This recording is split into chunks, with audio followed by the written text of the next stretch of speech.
Vamos celebrar o amor do Senhor pela nossa vida, amém?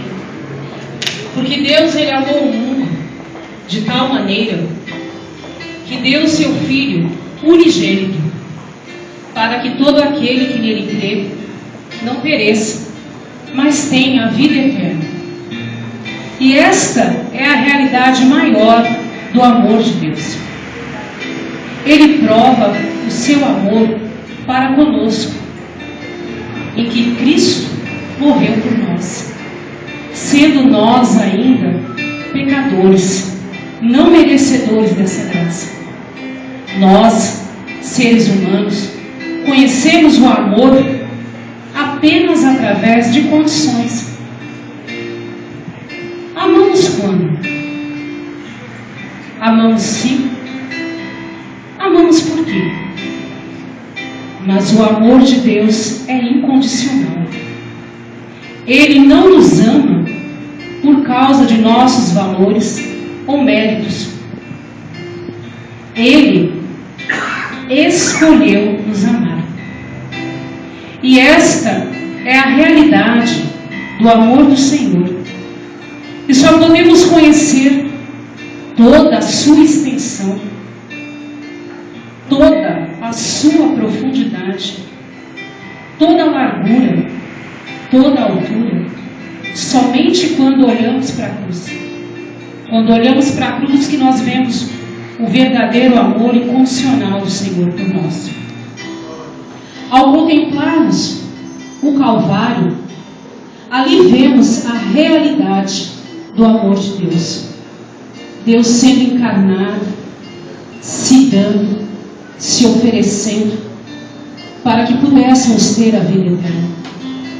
Só a cruz, somente ela, e somente através do sangue que foi derramado ali, e que podemos experimentar toda a realidade do amor de Deus. Ele nos escolheu nos amar. Ele nos escolheu nos amar. Ele nos escolheu nos amar, nos amar, nos amar, muito, muito, muito, muito, de tal maneira que deu o seu Filho. E este é o verdadeiro amor, o amor incondicional de Deus.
Amém.